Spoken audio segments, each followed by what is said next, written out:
Good afternoon, Trinidad and Tobago. I'm Karen Cozier Phillips. C News is live at noon. Topping the news at this time. Tired and overworked pathologist Dr. Valery Alexandrov says he's ready to resign. Over the past few months, he's been calling for help as he said there is too much work for him to do alone. Dr. Alexandrov said as it stands, there are only 4 mortuary attendants to do over 1,200 autopsies a year. And this, according to him, is above the international average. International standards allow any forensic pathologist to do no more than 250 autopsies a year. And to give you the exact account how serious these numbers are, if any pathologist is found to perform 3+1 autopsies a year, this pathologist is stripped of accreditation, which means that this forensic pathologist is treated as unreliable witness in the court of law. He went on to claim the equipment at the Forensic Science Center is outdated and he's been forced to purchase some with money from his own pocket. All photographic equipment I'm using, professional cameras, lenses, flashes, I purchase out of my pocket. It's not because I'm full of generosity or I have extra money like Donald Trump. I simply care about my reputation. To be frank with you, you know how much time I spend, how much money I spend out of my pocket to buy photo equipment? $3,000 US. And this is ridiculous because we live in 21st century. Dr. Alexandrov's contract is supposed to come to an end in 2019. Police said a man is nursing gunshot wounds after being shot by a police officer in the Bonner area on Tuesday. Reports say just after 9 o'clock last night, Keelan Jones was at a family event at the Bonner Community Center when he became intoxicated and was reprimanded by officers on duty. He reportedly got upset and walked away before turning around and opening fire on the officers. The sergeant on site returned fire, hitting Jones. Jones was hit in the leg and is said to be warded in a serious condition. Police are now trying to find an 18-year-old girl who has been reported missing. Trisha Rebecca Baldeo Singh, a sales clerk of Better Value Supermarket Princess Town, was reported missing on Monday. She was last seen at her Gangaram Road, Busy Corner, New Grant home on May 27th. Baldeo Singh is 5 feet 5 inches tall, slim-built, with a light brown complexion. She was last seen wearing a long-sleeve black and white top and a pair of brown jeans. Anyone with information on her whereabouts is asked to contact the police. 3 men and a teenager have been charged with the murder of 24-year-old Kimberly Lewis. Lewis was chopped and killed on Monday, May 22nd in Maracas. Her husband was also chopped in that incident. However, he survived. Attorney at law Keith Scotland says there is no need for any member of the Judicial and Legal Service Commission to resign. Calls have been made for this by several people after the appointment and subsequent resignation of Marcia Ayres Caesar as a High Court judge. To date, all that I've heard is things that are out there without any basis or foundation, and it seems that the appointment of former Chief Magistrate Caesar Ayres has sort of created a storm in a teacup, but that in and of itself, let us say that it was not the most stellar of appointments, cannot be, in my respectful view, basis for the call for the removal of the JLSC. He said Mrs. Ayres Caesar was Chief Magistrate for several years and seemed to have done a lot for the country. He wants people to remember this and strike a balance before commenting on the matter. There are human beings involved, and that's the first thing. Let us say that an error occurred somewhere. There are releases in the public domain by the parties involved. And if people look at what the releases say, they would understand exactly what went on. And let us, for one moment, stop to think about the parties. And I would say, and I say this with the greatest of respect, that by no means has anything that has gone on in the public domain crossed the Rubicon to have it, well, to substantiate the fact that there should be a resignation of the JLSC. The Law Association is expected to meet tomorrow to discuss a motion of no confidence in Chief Justice Ivor Archie. This is the CNews Live report at noon. Remember, you can keep up to date with all the latest news on our website at ctvtt.com, or you can check out our Facebook and Twitter pages at CNews Live.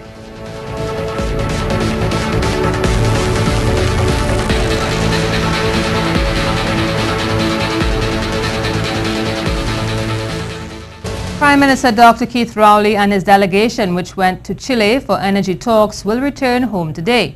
On their arrival, a press conference will take place. To other news now, Government Minister Fitzgerald Hines says the words of the opposition leader and the Secretary General of the Sanatan Dharma Mahasabha should be ignored. This as he responded to statements made by both of them during Indian Arrival Day celebrations on Tuesday. Mrs. Kamla Prasad Bisesa and Sat Maharaj called for the Prime Minister to fire both the Sports Minister and the Minister of Tourism in light of allegations of exorbitant spending. Mr. Maharaj went on to call for a cabinet reshuffle. These suggestions did not sit too well with Minister Fitzgerald Hines.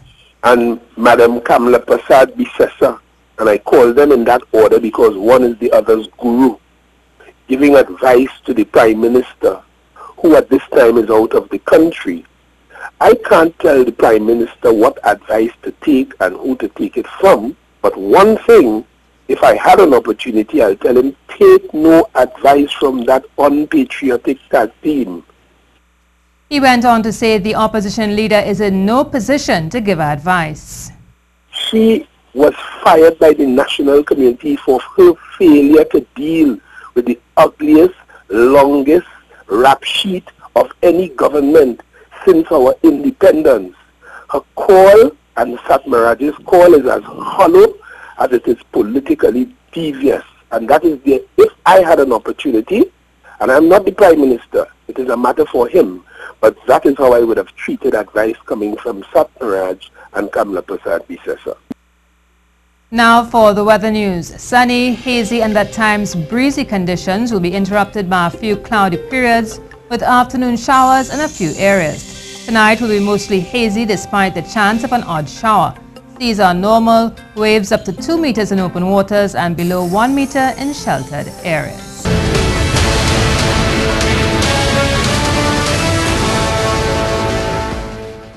Royal Dutch Shell said it has signed an agreement to acquire the interests of Chevron's subsidiary in Trinidad and Tobago. Now the deal worth $250 million US, just over 1.6 billion TNT dollars, includes Chevron's holdings in East Coast Marine A Blocks 6, 5A and E. The deal includes Chevron's Trinidad and Tobago's interest in the massive 10 TCF Loran Manatee cross-border gas field shared between TNT and neighboring Venezuela. Chevron, however, retains its interest in the block but on the Venezuela side of the border. The deal is expected to close around mid-year. Shell has been expanding its holdings in Trinidad and Tobago since its purchase of the BG Group. It has now become the largest shareholder in Atlantic LNG and is seeking to rival BP as the biggest player in Trinidad and Tobago.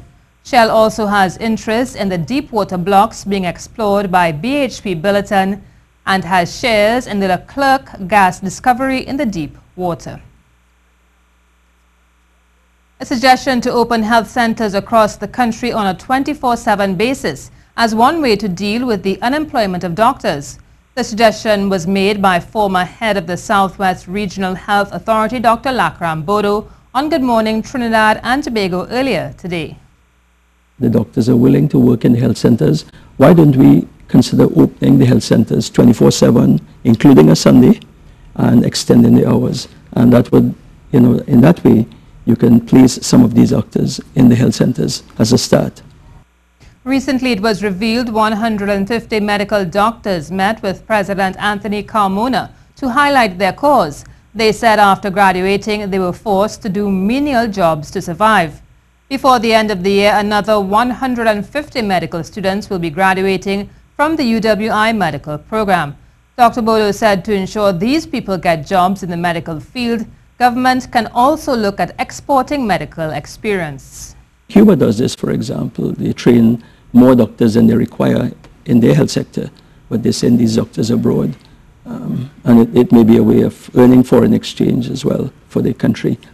The other point that I want to make is that we are speaking about the Cuba Hospital, the long-awaited Cuba Hospital, 230 beds, which will require doctors. Massey Stores is facing a backlash on what is being described as blatant disrespect and disregard towards the Hindu community. Now on Tuesday, as TNT celebrated Indian Arrival Day, the company promoted and offered the population a menu of curried corned beef. According to former Commonwealth Youth Ambassador Nicholas Morris, while Indian Arrival Day is not a religious holiday, it commemorates the arrival of a group of people whose faith was predominantly Hinduism. It honors a local diaspora which is made up of a large number of Hindus, and it marks the arrival of people from a land, India, where the cow is still sacred today. Therefore, he said it is quite erroneous and insulting that Massey sought to offer or promote curried corned beef on such a significant and defining day. The Trinidad and Tobago Coalition for Tobacco Control does not believe enough is being done to prevent people from using the product. This came from the body's interim chairman, Dr. Victor Coombs, on the commemoration of World Tobacco Day. That day is today, May 31st, and this year the theme is Tobacco, a Threat to Development. We would like to see a little more action. We would like to see a little more energy. For example, there is a unit within the Ministry of Health, which is a tobacco control unit. But that unit has been dormant for a while. We would like to see that unit re-energized, have proper staffing to ensure that they can carry out the mandate which they were given when they were formed. He said while it may seem government gets revenue from the sale of tobacco through taxes, this may not be the case. Research coming out of the World Health Organization has shown that in the United States, for example, the loss benefit ratio of tobacco usage is 2 to 1. In other words, for every dollar you take in the form of revenue as far as taxes go, you lose $2 in other areas. Coming up in sport, we tell you that Sunil Narine is the highest West Indian ranked bowler.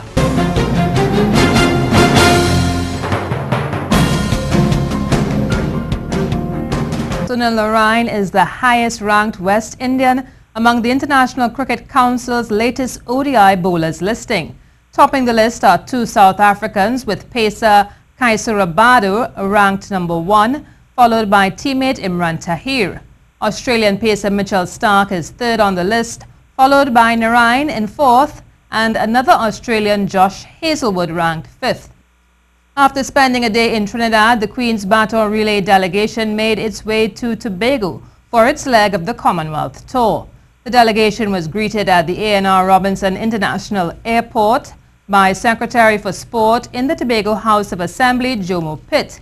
It then made its way to the Pigeon Point Heritage Site, where among the dignitaries were Australian High Commissioner John Pilbeam, General Secretary of the Trinidad and Tobago Olympic Committee, Annette Knott, and Acting Technical Director of the Department of Sport and Youth Affairs, Theophilus Trim. Among the athletes to carry the baton were Paralympic gold and silver medalist Akeem Stewart, long-distance runner Mark London, and members of the Jubilee Stars Track Club. Some football news now. Head coach of the women's national football team, Carolina Marache, this week welcomed some of her United States-based players into her camp as they continue to prepare for their World Cup qualifying campaign. As her pool of players increases, the Italian coach has organized a few training matches against boys' teams to have her players in game situations. The senior team currently trains 3 times per week. Among the players returning from the U.S. are Victoria Swift, Maya Matuk, Janelle Cunningham, Naomi Guerra, Siobhan John, and Kadisha Debisette, among others. Well, that's it for sport. political analyst Ansel St. Hilaire says he does not agree Com Imbert should be fired as the Minister of Finance. The suggestion was made on Tuesday by Sat Maharaj. Interestingly, Ms. Prasad Bisasa was saying in the Parliament last week that Col Imbert seems to be the only person in the PNM who seems to be on the ball, who they have to rely on him for all the information and all the data and all the intricate decisions. So it's kind of ironic and interesting that Sat Maharaj is making that comment at this time. But really and truly, when we look at things economically, it's a case where we are something like $16 billion less than in previous budget presentation. And that's how we end our CNews report at noon. I'm Karen Koze-Phillip. Remember, for up-to-date and breaking news throughout the day, you can visit the CNews website at ctvtt.com. And remember, you can join us from 5 p.m. for a media conference with the Prime Minister and his delegation, which went to Chile for energy talks. Do have a good afternoon.